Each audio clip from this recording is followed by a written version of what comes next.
आज वीडियो आप देखिपारे चेक आप ठीक आ निर्भुल रूपे लिखिपारे। तो चलो वीडियो स्टार्ट करवा। देखो बर्तमान मुझे गोटे state bank of India check टी रखी यहाँ मुझे निर्भुल भाव पूरण कर देखो देखो ये चेक से आरंभ कर डेट मंथ ईयर जो दिन आप बैंक जी से दिन तारीखटी लिखिदे गोटे दिन आगुरी तारीख लिखिले चलो बुझीपारे। तो मनकर आप आज तारीख हूँ 8 तारीख 8/8/2024। देखो प्रति घर 8 माने 08 लिखिए पुणी 8 मास मैंने 08/2024 अलग अलग लिखिए बुझीपारे। से ऊपर देखो सी कही केवल 3 महीने के लिए वैध माने जो तारीखटी आप लिखिदे ये तारीखटी गणी गणी 3 मास पर्यटन चेकटी कम कर 3 मास पर चेकटी इनभैलिड हो बुझीपारे। तापर देखो सी कही पे बुझीपारे पे जदि निजे टंका उठेबे ये आप सेल्फ लिखिदेवे SELF सेल्फ बुझीपारे।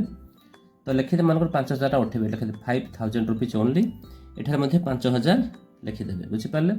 तो बर्तमान इंपोर्टाट हूँ जदि आप चेक अन्य क्या देवे सहीटा केमी लिखिए सहीटा बहुत जरूरी अटे। मनकर आप गोटे लोक को चेक देवे से लोकर ना हूँ राजेंद्र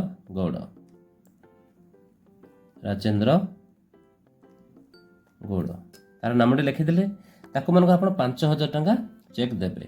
देखो रुपीज लिखाई आपको लगे लिखिदेवे 5000 ओनली बुझीपारे। ये लिखला पर गोटे गार टाणी दिखाँ पूरा आ कि जमी लिखिपारे ना लिखले 5000 ए बक्स भितर केमी लिखे देखो ये जो गारटी देखिपे या लगे लिखे 5000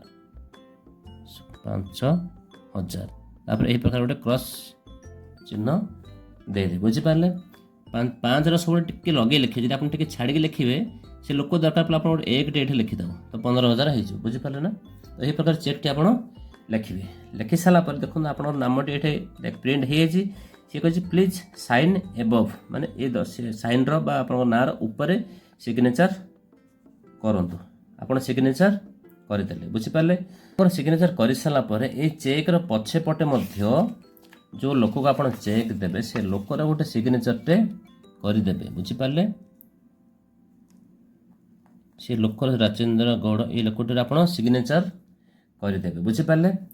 यहाँ आप लिखिदेवे सिग्नेचर अटेस्टेड बुझीपारे। माने ये लोक को प्रकृत आप चेक देते प्रमाणित है जब ये लोक आप साइन करेंगे पछपटे तो ये चेक जेकोसी लोक नहीं राजेंद्र गौड़ सिग्नेचर पकई बैंक टंका उठे दे पारे बुझीपारे। तो आप गोटे सिग्नेचर निजर एठारे करदे माने ये सिग्नेचर को आप अटेस्टेड कर माने सिग्नेचर टी ठीक अच्छे बोली प्रमाणित होपर लोक को आप चेक टी दे पारे बुझीपारे। जदि आप चाहूना ये लोकटी बैंक टंका उठाऊ जदि आप चाहते ये लोकटी से निजर अकाउंट डिपोजिट करूँ ताले आप कौन करेंगे देखो एठारे गोटे 2टी क्रॉस गार पकईदेवे बुझीपारे।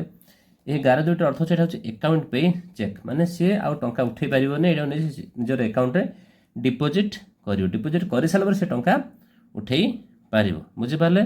Thanks for watching.